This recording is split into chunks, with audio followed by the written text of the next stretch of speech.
Greetings and welcome to the Mount Rushmore podcast. I'm Jeff, and this time around we've got two new co-hosts. They are Richard Hello.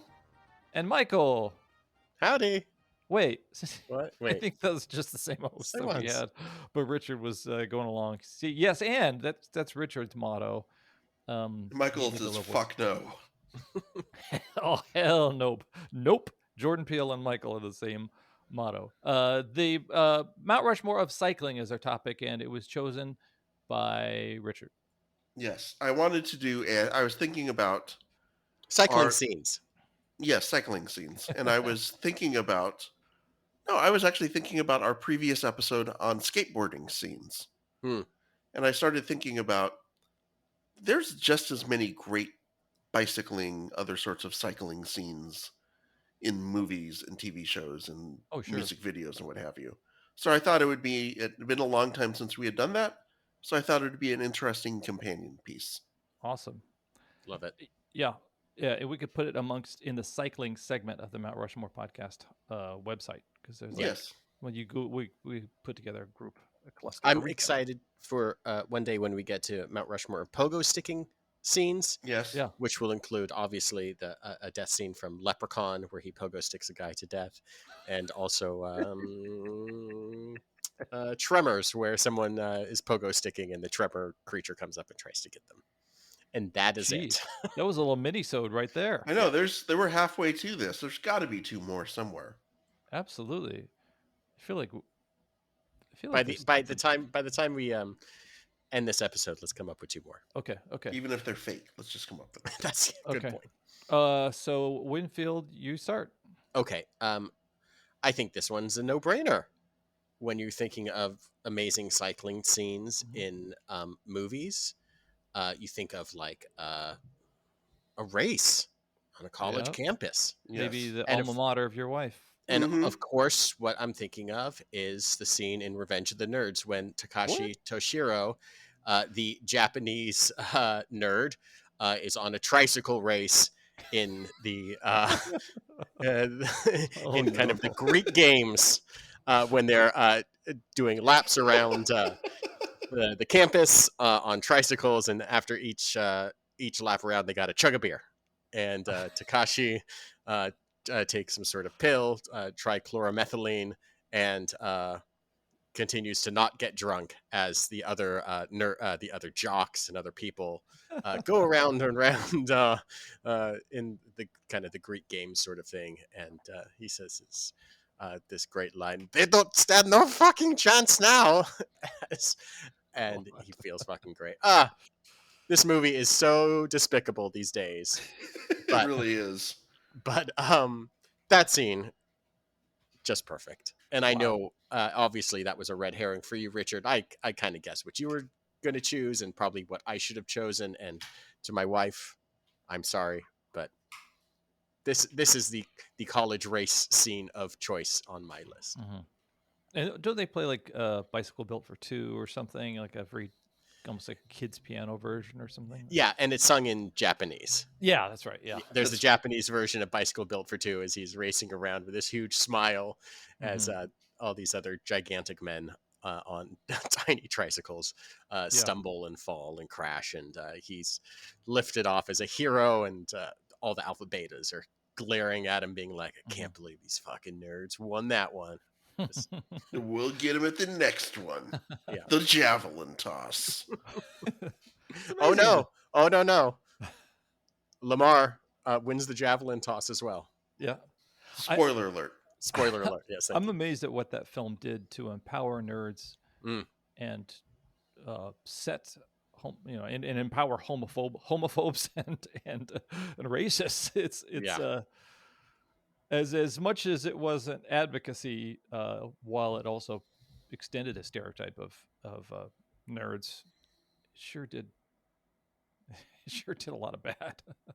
Yeah. Well, that's great. So also that's very, I did not think tricycle at all. So that's really cool. Yeah. Good first choice. Yeah. That was great. Okay. Richard.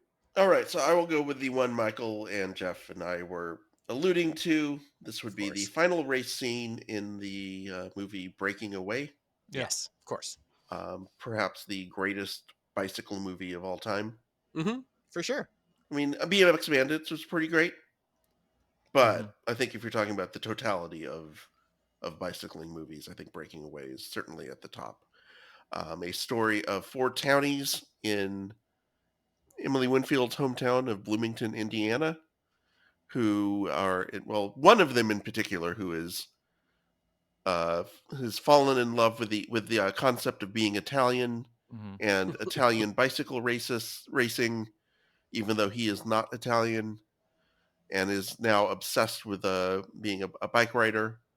And he manages to sort of, through various machinations, he and three of his townie friends enter into the Little 500, which is an actual bicycle race held in Bloomington, Indiana every year, on the campus of Indiana University.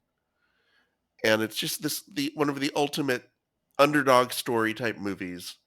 And the final race scene where the main character crashes early in the race, and his friends try and pick up the slack for him, but they're not as good at being bike riders Hmm. as their friend is. And then late in the race, they're down a couple of laps. He says, "I'm going back on the bike," and they tape his feet to Yeah. the pedals Yeah. so that he can't get off the bike from that point on. And he does this miracle comeback and wins the race, and everyone's like just going crazy and celebrating. And it's just a great wholesome movie. Hmm. Um, and I will point out, if you watch the movie, and Daniel Stern is one of the best friends. It's Daniel Stern, Dennis Quaid, Jackie Earl Haley, and then the main Yeah. character Dennis Christopher. And everybody at the end, once they win the race, everyone's family and friends are like descending upon the start line to celebrate. And Daniel Stern doesn't have anybody. Mm. And everyone knows Daniel Stern from being the guy who gets hit in the head a lot in Home Alone, right? He's actually a really good actor. Hmm. There was this WGN had this series about the Manhattan Project a few years ago, and he was in it, and he was Hmm. really good. And he does this amazing job of acting where, like, after a few seconds of everyone congratulating him, everyone's moving on to, like, Earl Haley has his girlfriend. Dennis Christopher's got his dad and his mom coming up to him, and suddenly no one's coming up to Daniel Stern, and he's just kind of looking around like, I'm really happy about this, but at the same time, you can see this like loneliness and so kind of sadness in him that everyone's got someone to celebrate with him, and he's kind of on the outside looking in. So I just wanted to point that out. Just something to look for if you go back and watch this movie. Which, if you haven't seen it, I would highly recommend it. It managed to make a bicycle race feel like one of the most epic, like a Rocky movie, basically. Yeah. It's just really impressive. Won the Hmm. Academy Award for Best Screenplay that year. Hmm. Incredible. I agree. Yeah. Maybe PJ Souls, most legit movie. I think she's done Oh so yeah. many outside of Well, are you Stripes. besmirching? Are you besmirching Rock and Roll High School? No, no. Maybe highest budget. Maybe I'll just say that. Yeah, that's probably Yeah, most prestigious film. How about that? yeah. And in terms of the cast, like Jackie Earl Haley was kind of the veteran at that time, having done, um, Bad News uh, Bears. yeah. But Dennis Quaid, Daniel Stern, I think Dennis Christopher maybe had done Fade to Black or something before then. But yeah, what a great cast, and it just Paul has such a Dooley. yeah, such a great reality. I think the reason why that little 500 can be such a big deal, it feels like uh, the Indy 500, it feels so important. Is it Yeah, seems like they do a lot to really immerse you in the the world of these people, so that you realize how much they have to lose by losing what they've lost already, how much and the cutters versus the college kids and all that Yeah, kind of for stuff. sure. Yeah. I remember reading that the cutters were kind of made up. Maybe Emily was telling me that there wasn't any. That term was just kind of a the term was actually used with stonies, Stonies? Oh, okay. Yeah, but apparently for the movie, they thought that was too close to stoners and they couldn't get away with it. Oh, So they had to gotcha. change it to cutters. That's it. That's cool. That's interesting. I think also it's Paul Dooley kind of had a corner on the hangdog dad kind of put upon dad Yeah. who can't understand his kids and their quirky behavior. Okay. Then that is that on your list too, Michael? No, it No. wasn't. It was Okay. I knew Okay. I had a hunch that That was the Richard. misdirect. Yeah. Yeah, I had a hunch that Richard was going to choose it and wanted to make it was going to be talked about regardless. Okay. All right. So It, two honestly, races. on yeah, two racists. Yeah. It's funny, Richard. You mentioned an Italian racist, and I was like, oh, what's his name? The dictator of Italy during Yeah. World War II. Mussolini. Mussolini.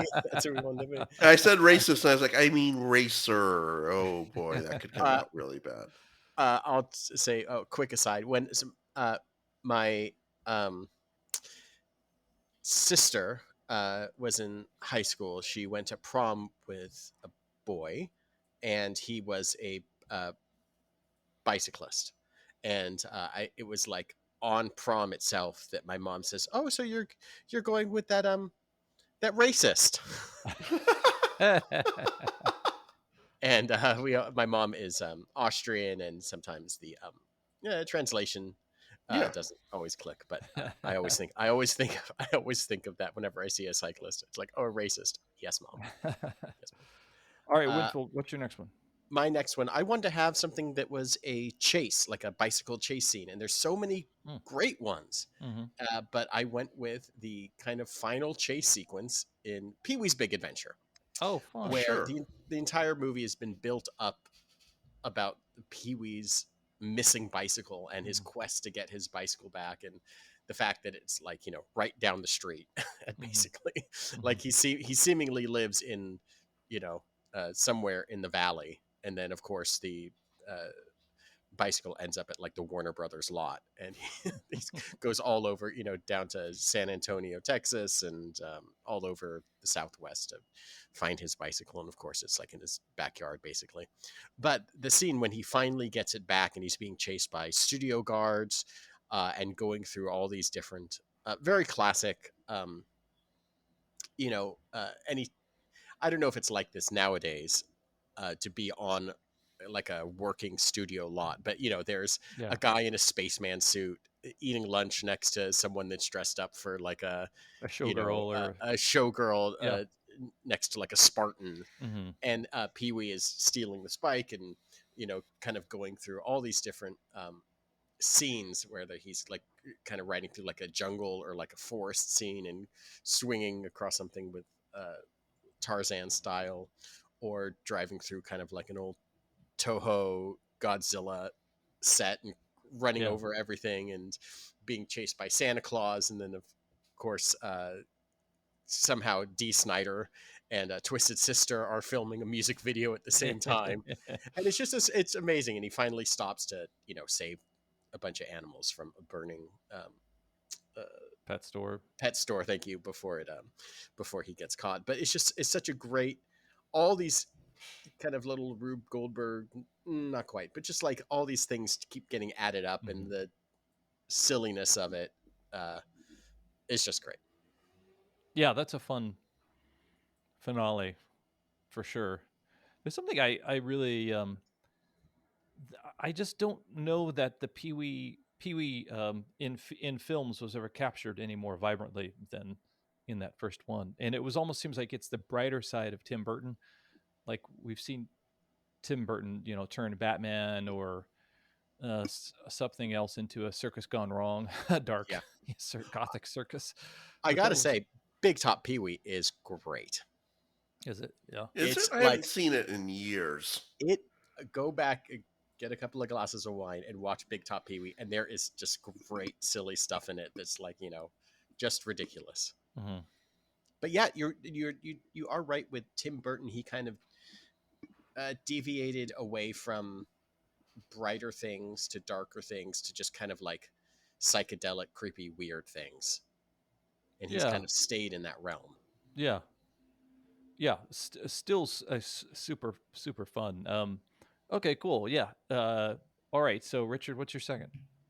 All right. So when you said chase scene, I assumed that you were talking about this scene, Mm, the chase away from the government goons sure. in E.T. the Mm-hmm. Extraterrestrial. Mm-hmm. That was on my Um, short list, but I wanted to just have one chase scene. So sure, understood, and that's a totally valid choice. It's the wrong choice, but it's a totally valid choice. No, Ah. I, I mean, if there is one scene in all of Steven Spielberg's career mm, that you would say, "Oh, that's," let me give you an example of a Steven Spielberg scene Mm-hmm. or something from a Steven Spielberg movie. I think you might choose that scene because it's got action, it's got some humor, it's got kind of whimsy, it's got the magic of filmmaking, quoting in air quotes. It's got everything you would want in a Spielberg scene. And I just remember being a kid and watching it and just being like, oh my God, they're actually flying in their bikes. Mm-hmm. Oh my God. Yeah. Now you look at it now, the special effects or whatever. But at the time, it felt like a big deal. I think is there anything that more directly was responsible for every kid needing a BMX bike or a Huffy bike or something? Because like you watch it and immediately these are like the film starts out with like these three they're a bunch of goobers eating pizza and were they playing like Dungeons and Dragons or something or some sort of Yeah, board something game? like that. Yeah. Obviously Stranger Things has taken a lot from ET and Spielberg specifically and all these different things. Um, but they but that movie really captured like, oh, these dorks are cool Yeah. because Right. of their bikes, because they put on their headphones and flip on their shades and race down this hill and uh, through like the suburbia and really just captured how important having a bike was and being able to Yeah. escape on a bike Mm-hmm. was and literally escape whether parental figures or a government trying to get a gross little alien. Mm-hmm. Yeah. Did you guys have bikes growing up? I I had a couple summers where I had access. A friend had an extra BMX bike, and we Okay. tore up the place with those things. Yeah. Did you Sure. I not? had I had like my sister's hand me down bicycle. It was a girl's bike. Yeah, it was a girl's bike that was like fixed gear that was pink that my dad painted blue, Hmm. but it had like a big banana seat and like. Mm-hmm. But hey, it became my bicycle. Loved Yeah. it. I had a secondhand Huffy. Yeah. And I even had like the pegs on the back. Oh, cool So you kid. could do so you could do like the standing on the side of it type Oh, tricks and awesome. stuff like that. And yeah, my friends and I, we would make in the grapevines vineyards over where we grew up. There's just tons of open dirt. And so we would build our own little Free dirt. BMX Free tracks. dirt. Yeah, Everybody. free dirt, This is everybody. And we would make our own little BMX track out of with shovels and doing digging and stuff like that. And we'd have like little mini races all day. That's what we did. My bike was my bike was a key part of what I did growing up. I grew up in a small town, and I think I've talked about this before. When I wanted to hang out with a friend, I didn't pick up the phone and call and say, "Hey, do you want to hang out?" I would just get on my bike and ride like Mm-hmm. 8 blocks over and knock on the door and see if Corey was home. hmm, And that's what I did. So my bike, being a kid at that age and that, being in the early 80s, having a bike and being on my bike is so tied up with my memories of being a kid. Mm-hmm. And maybe that's why this scene sticks out so much for me because as Michael said, it really kind of captures sort of the coolness of having a bike. Mm-hmm. Yeah, the freedom, the liberation that you had, because your world was so small for so long, and then once you could Yeah, hop on that bike, and you were unsupervised, exactly. you could You go get to do anywhere. whatever you could go do Yeah. jumps and go slash your leg open with on the chain and Yeah. fall down and break your teeth if you wanted Unless to. It was all you. un- The world it's was all your up to you. oyster. Yeah. Unless you went into the wrong subdivision and then some little remote control cars were spinning around your bike, and Oh, then you knew you were in the poltergeist subdivision. that's true. Different Spielberg adjacent Yeah. subdivision. Yep. Do you think that the fact that it's a race, but they're not racing against each other, they're running, they're fleeing. They're a race to get him to the pickup site or Yeah. PC, right? Yeah. Yeah.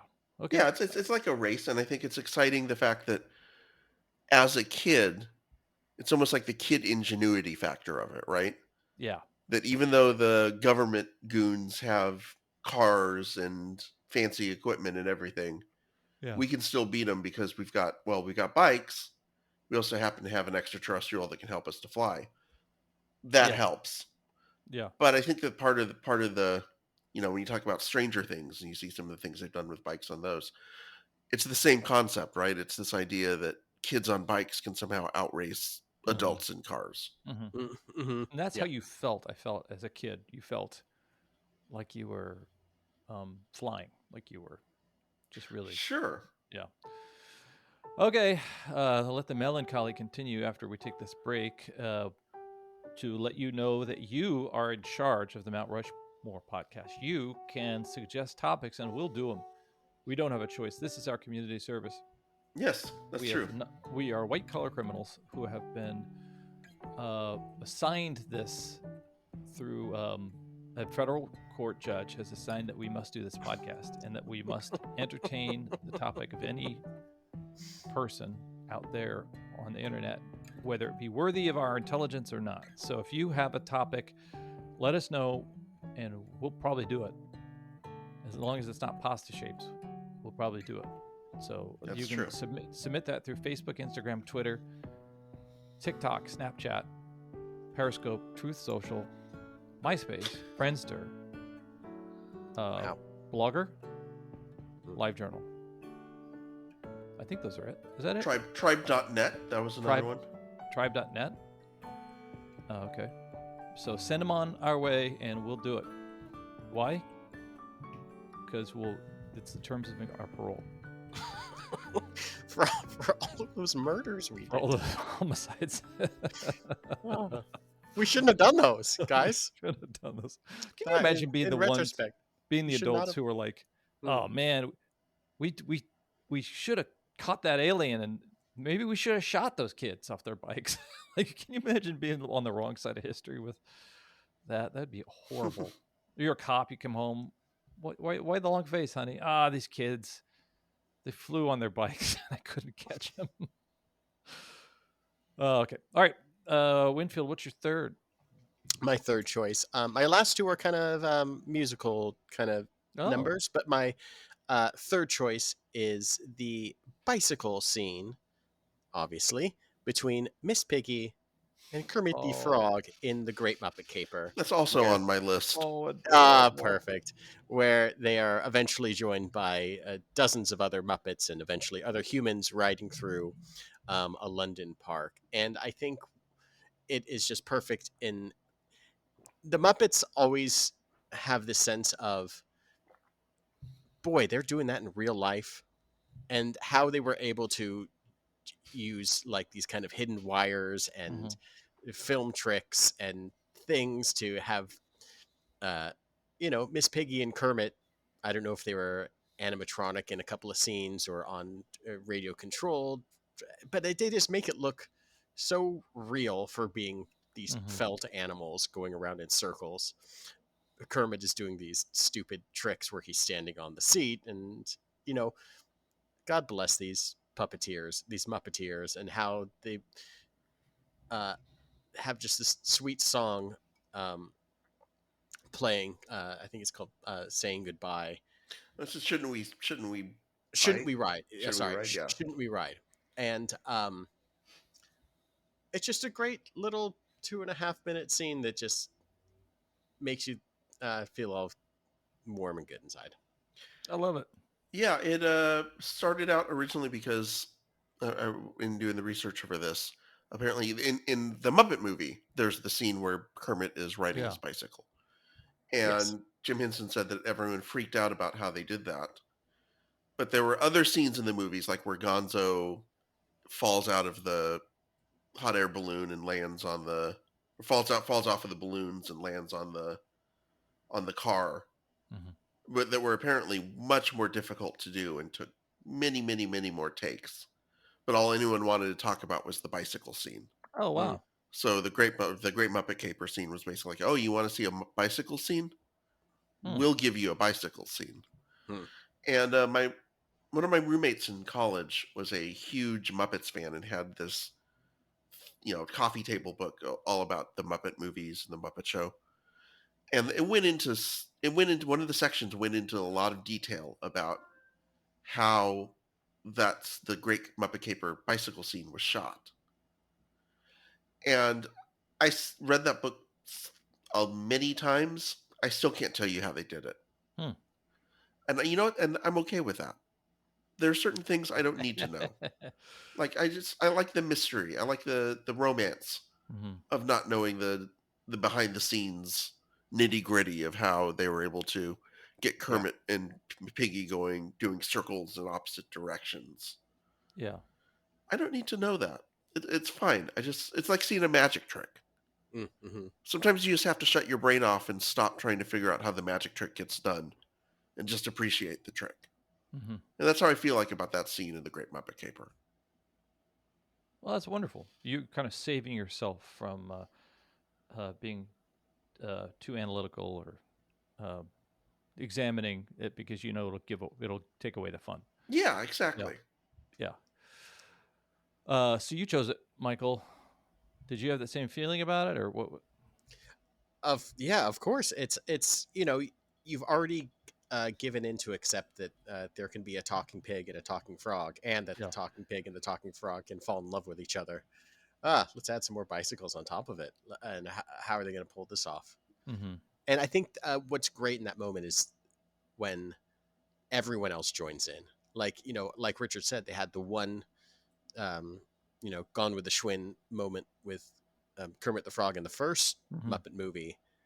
And then, okay, well, they're going to do two. And then all of a sudden you see like Rizzo the Rat and a bunch of other rats riding up on a kind of tandem bicycle. And you see like all these other characters just engaged in it too. And it just goes to show how um, you see these scenes in these Muppet movies where they're just like 100 people with their hands Yeah. up these puppets hidden someplace off screen, like the movie theater scene in like uh, the Muppet movie, Mm-hmm. where there's just like all these people that are crammed in together underneath something, doing something, making and all having to interact and rehearse and do it at the same time, and everything's in sequence and in order. It's just like, boy, these are people very dedicated to their craft. Yeah. Yeah. In a way, it's kind of like that seems to kind of go back to the MGM Busby Berkeley kind of musical because Yeah, it's a feat of choreography yeah, and whatnot because whatever you know that it's real to some extent because this is just felt and and wires and things Right. like that. So they're making it happen. Well, that's a lot of fun. That's very charming. Okay, um, so I guess maybe Michael, you do your last, and then wait, how does sure. this work? Okay, No, whichever. okay, I can okay, do my last. yeah, okay. My last choice is another musical bicycle scene, but it's a music video for the Smiths. Stop me if you think you've heard this one before, Oh, where Morrissey, lead singer of the Smiths, is hanging out in front of the Salford Lads Club with a bicycle, and he is just being pursued by fans that are all dressed up like him. And he is like the leader of this gang of himself, and he's feeling kind of slightly embarrassed as they're just kind of following him around um, uh, his town, and he's kind of looking over his shoulder and being very Morrissey like and shy and embarrassed as all these other like teens and 20 somethings have his mhm. same like hairdo and glasses and are not, I wouldn't say mocking him, but just like An Mhm. homage. in homage, thank you, as they're just bicycling after him. And it's just a great little music video, a great little. I wanted to have something that uh, almost like this, the Great Muppet Caper, where bicycling is like this leisurely activity that wasn't a chase, that wasn't a race, but it's just something that they're just out and about, youths on bicycles. I'm watching the video. It is funny. He doesn't. I don't think he makes. There's nothing performancy about it. It almost seems like everybody is embarrassed that they're even doing this thing called a promotional music Yeah, video. he's. I mean that.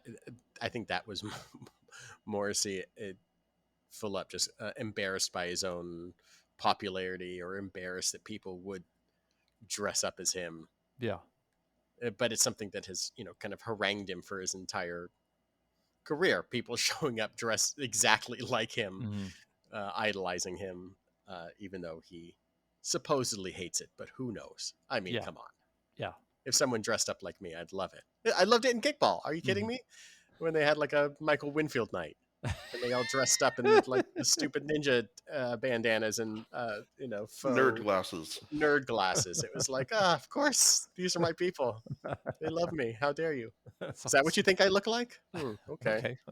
Those are that's my defining characteristic. I guess so. That's so funny. You hate it, Okay. but you love it at the same time. Yeah. All right. That's a funny one. It would be funny to see to intercut that with the Muppets. Like that would be so cool. Okay. What's the last one, man, Freddie? What is it? All right, I went with a TV series, Oh, and I went with a popular choice here, the Monty Python's Flying Circus, oh Mm. fun. and I went with the Bicycle Repairman sketch.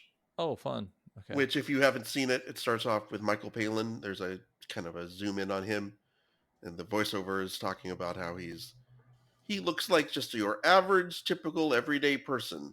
Except the gag is when you pull out from him, he's dressed up as Superman, and then you see him walking down the street, and it's a town filled with Supermen.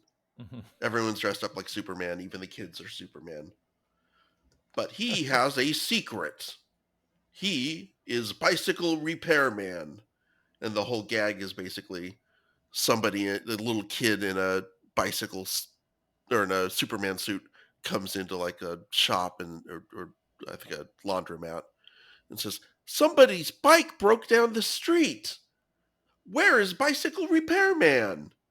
And the whole gag is him having to change into his bicycle repairman outfit, so no one can see him, and then head over to where the bike is, and then you show him very dramatically working on the bike as like the Batman 66 Yeah. interstittals come up, but instead of saying bang and pow, they say like Inflate. clink, screw, inflate, after saddle, alter saddle.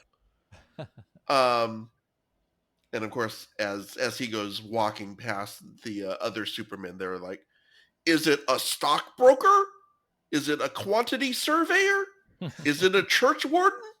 No, it's a bicycle repairman." And it's one of the few Monty Python skits that has like a real contained beginning, middle, and end, which makes it kind of unique in its own way. They actually end the sketch with him sort of walking off as they're like, "Thank you, bicycle repairman. How could we ever repay you?" "Oh, don't worry about it, governor. It's all in a day's work." And kind of wanders off. Just a great short Monty Python sketch. If I was going sketch comedy, I almost included the bicycles rights sketch from Portlandia, but it's only like a minute yeah. long, so I felt like it was a little too slight to be included on this. So went with Monty Python instead. I feel like that's the closest I've seen of theirs to what could have been an SNL sketch because it was a parody of film, Something pop some culture, comics. Yeah, yeah, which is not something that they did a lot of.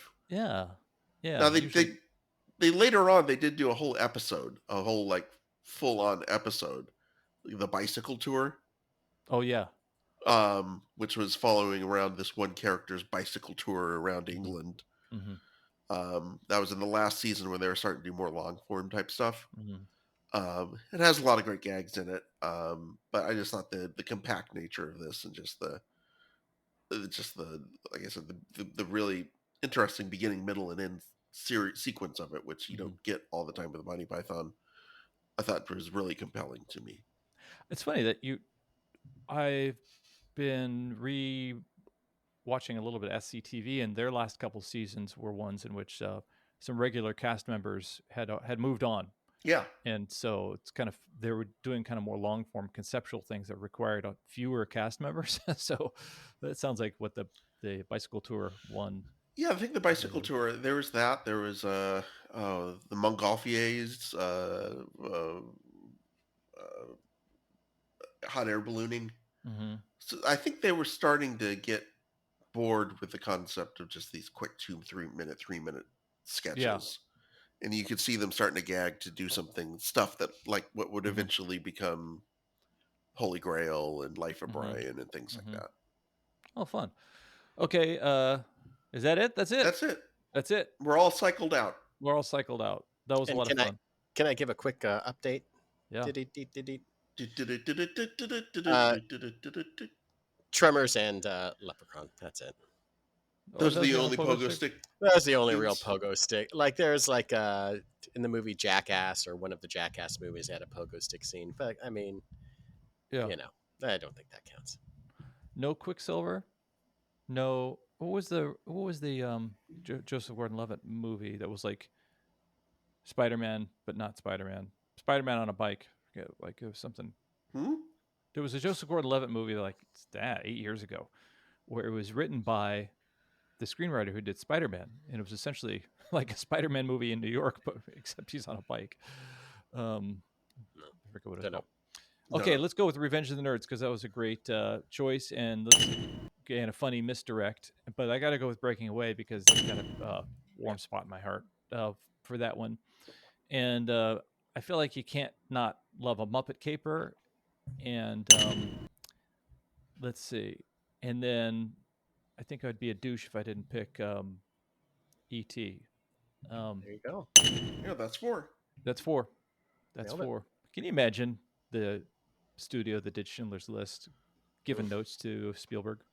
Hey, you know what could really pep this up? Pogo stick scene. Pogo stick scene. This has been the pogo stick is red. Yeah, it's totally right. Everything's black and white except for the pogo stick. This has been the Mount Rushmore Bicycle Scenes. I'm Jeff. I'm Richard. I'm Michael. Yeah, you guys, we did it.